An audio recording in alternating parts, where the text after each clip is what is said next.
Un feliz día para cada uno de ustedes.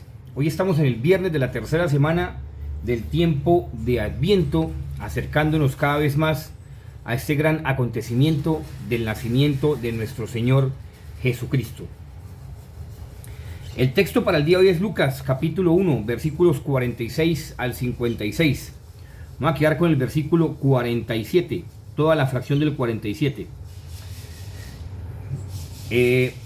Antes de entrar en la densidad de este fragmento de Lucas, que como bien sabemos Lucas lo escribió y María Santísima se lo hizo saber a Lucas, a pesar de que Lucas era un gran indagador, no fue apóstol, pero sí fue evangelista, y con un ávido conocimiento de la estructura rabínica, pero al mismo tiempo con un deseo profundo de conocer la verdad que lo llevó a indagar ciertas cosas. Entre esas esta famosa oración conocida por el Magnificat, porque inicia con su término en latín Magnificat anima mea, por eso se conoce como el Magnificat. Pero el hebreo en que lo oró la Virgencita María, que lo expresa Lucas claramente, ya va a ver usted la diferencia abismal que hay entre una fracción y otra fracción desde el punto de vista hebraico. No sin antes iniciar con esta cuestión, sobre todo teniendo en cuenta los graves factores que están acaeciendo en nuestra iglesia y que muchas personas se preocupan porque bien supuestamente dicen que hay que bendecir parejas del mismo sexo, que hay que bendecir parejas homosexuales, en fin, un cúmulo de cosas. Y he estado observando cierto documento, cierta fracción del documento, y ese documento no dice de esa forma, Lo que sí la iglesia ha enseñado es que si hay una unión, lo que la iglesia siempre ha estado en contra es de la unión homosexual entre hombre y hombre o mujer y mujer, al mismo tiempo que ha estado también en contra de las uniones libres entre un hombre y una mujer, o peor aún, de adulterio entre hombre y mujer, que son también abismales. ¿Cuál es la única diferencia desde el punto de vista de la teología moral desde antiguo, de los grandes tratados de moral? ¿Qué es la gran diferencia? La gran diferencia es que mientras un pecado es pecado mortal, como antiguamente se tenía, la acción homosexual es un delito. O sea, la gravedad en cuestión moral es bastante difícil, es bastante diferenciada. Uno es pecado mortal, otro es un delito antinatura. Entonces hay que tener en cuenta eso. La iglesia no está patrocinando las relaciones entre homosexuales. Simplemente está diciendo que como es la misericordia de Dios, y es cierto, Dios es misericordioso, pero también hay que enseñarles el camino a esas personas, y de forma diferente, es decir, separar la unión. Se pueden recibir y se pueden bendecir, pero a cada uno de los individuos por aparte, no la unión como tal. De forma que el progresismo que están malinterpretando algunos es un progresismo que como fin último termina en el escándalo y termina en la malinformación de lo que está acaeciendo. Si bien es cierto que en este momento de la historia la iglesia está pasando por un momento bastante difícil, el cual también lo dijo Juan Pablo II y Benedicto XVI, también es cierto que la iglesia la sostiene Cristo. Entonces, ¿qué es lo que nos pide la iglesia? Fidelidad a ustedes y a mí. No estar vociferando, hablando cosas que pueden llegar a ser ciertas, como pueden llegar a no ser ciertas, pero lo que nos pide la iglesia y siempre nos ha pedido desde Cristo es el testimonio de nuestra fe. El testimonio de nuestra fe. Y por eso poco creo en los famosos videntes y todas esas cosas, poco creo. Tampoco me cuesta también trabajo creer en ciertos grupos que como decía Juan Pablo II, discriminan a las personas por su estado por estar en una condición no formal, como dice el Código de Derecho Canónico, no formal, dentro de la realidad sacramental. Y se atreven a discriminarlos, cuando no se puede hacer acepción de personas, primeramente por la palabra de Dios. Santiago lo dice, y al mismo tiempo el Código de Derecho Canónico también lo reafirma. Entonces hay grupos que no permiten hacer ciertas cosas a ciertas personas dentro de su estancia, porque los discriminan por su situación irregular o no formal, como lo dice el Código de Derecho Canónico. Muy bien. Eso es lo que quería decir el preámbulo. Orar por el Papa Francisco, un periodo bastante álgido.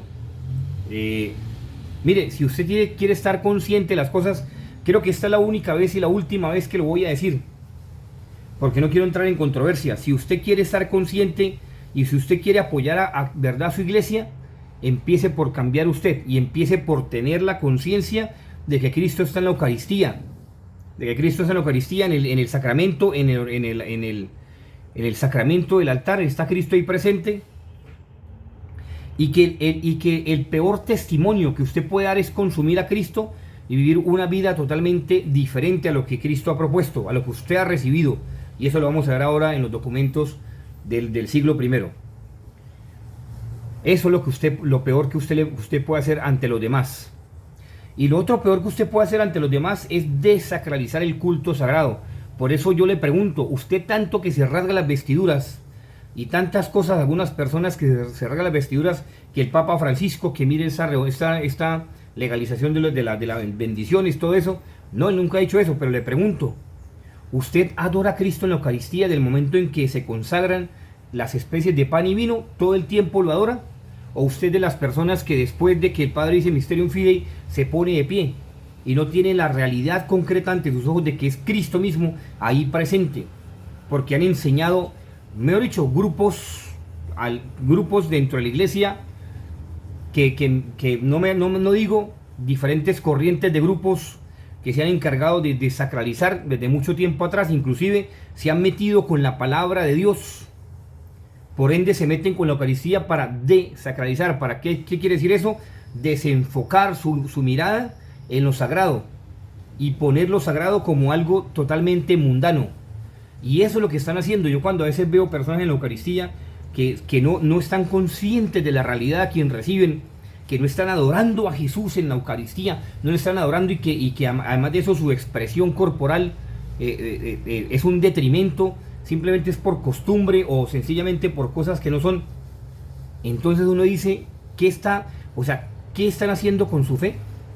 Claro, muchas veces la culpa no es de ellos, la culpa es de la gente que les enseña, supuestamente eminentísimos teólogos. He tenido discusión con grandes teólogos, supuestamente grandísimos teólogos, eminentísimos teólogos, con respecto a la palabra de Dios y con respecto a la mariología, con personas inclusive fieles laicos que supuestamente reciben cursos de mariología o cosas así y dicen, es que tal persona me enseñó, es que tal padre me enseñó. No, y uno dice, pero ¿qué fue lo que le enseñó? ¿Qué fue lo que le enseñó ese padre? ¿Está dentro de la tradición? No se mantiene dentro de la tradición. Desde el punto de vista mariológico tampoco está.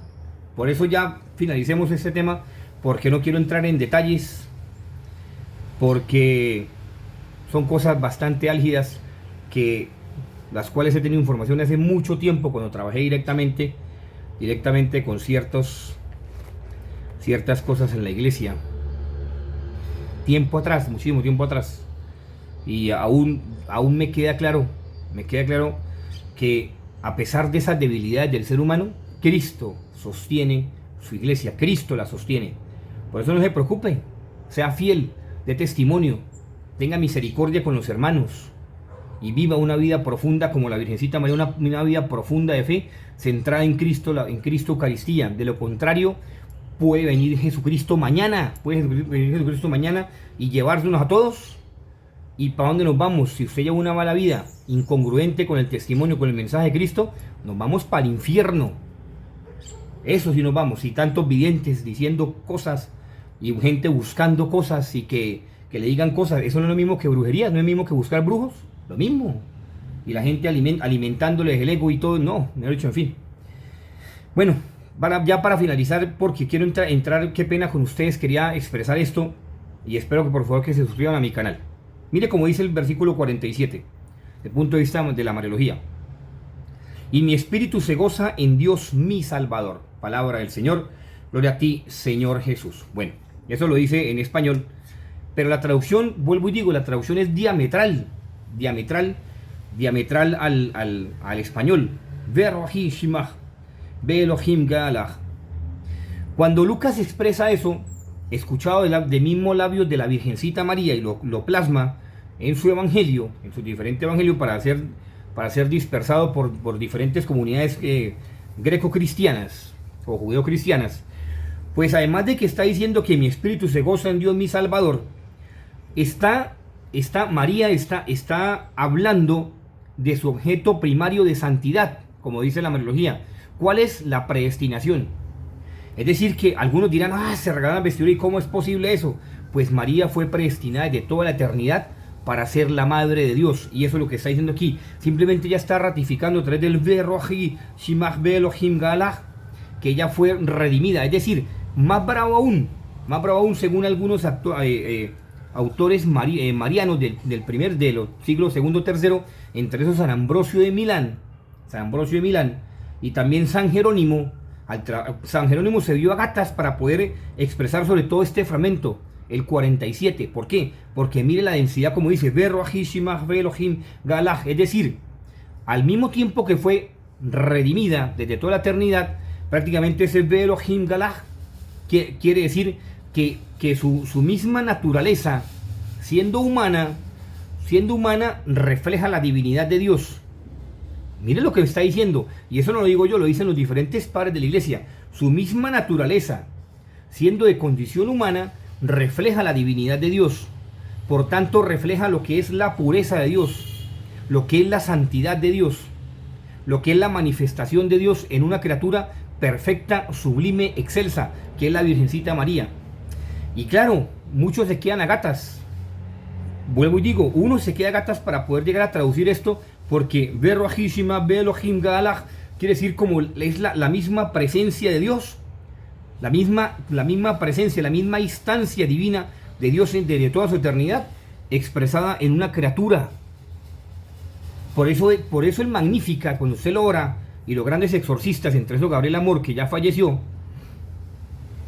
muchas veces lo escuché decir que Dios, siendo todopoderoso, deroga el poder a María Santísima a través del Magnificat para que los demonios tiemblen ante esa oración que el mismo Espíritu Santo compuso en ella para glorificar a Dios.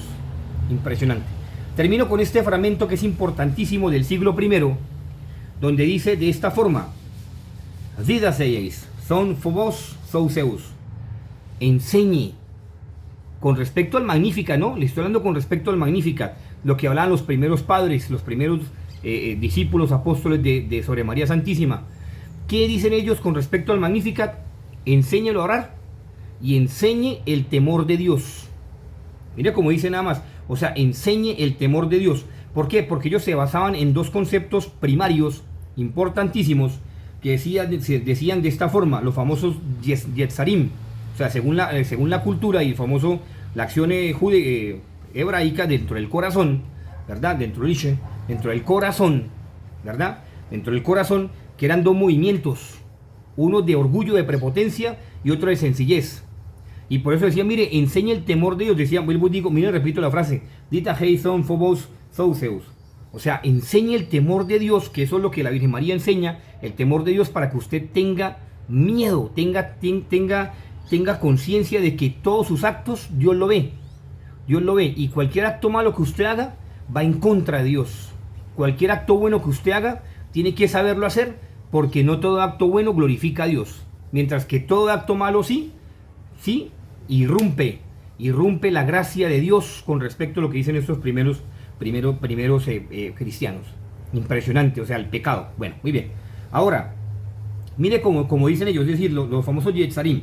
El primer aspecto importantísimo es la famosa difugia, o sea, es decir, ese orgullo, esa prepotencia, esa acción, digamos, como tal, que se mantiene contrario a la virtud, que la virtud ellos lo expresan con las famosas es una cosa bellísima. Aplosis. O sea, la sencillez, la humildad, la virtud de la sencillez y la humildad, en la cual ellos decían, esta famosa difugia se oponía a la famosa aplosis. Entonces, de usted depende, amigo, amiga, hermano, hermana, de usted depende, cada uno de nosotros depende, si usted quiere vivir alejado de esa virtud de la sencillez, de la humildad, sobre todo de la sencillez y la humildad, de depender y de vivir en el temor de Dios, así como lo hizo la Virgencita María en el Magnificat. Dios los bendiga. Feliz día para cada uno de ustedes, indispensable, Santo Eucaristía, Santo Rosario, Vital Santísimo, obras de caridad y confesión. Que esté muy bien. Oren el Magnificat hoy. Magnificat anima mea Domino, órenlo. Y el Ave María y todo. Nos consagramos a la Virgencita María, esta Dios te salve María, llena de gracia, el Señor es contigo, bendita tú eres entre todas las mujeres, bendito el fruto de tu vientre Jesús. Santa María, Madre de Dios, ruega por nosotros pecadores, ahora y en la hora de nuestra muerte. Amén. Que esté muy bien, qué pena por el tiempo, se me fue un poco el tiempo, Dios los bendiga, otras ocupaciones, que esté muy bien, feliz día para cada uno de ustedes.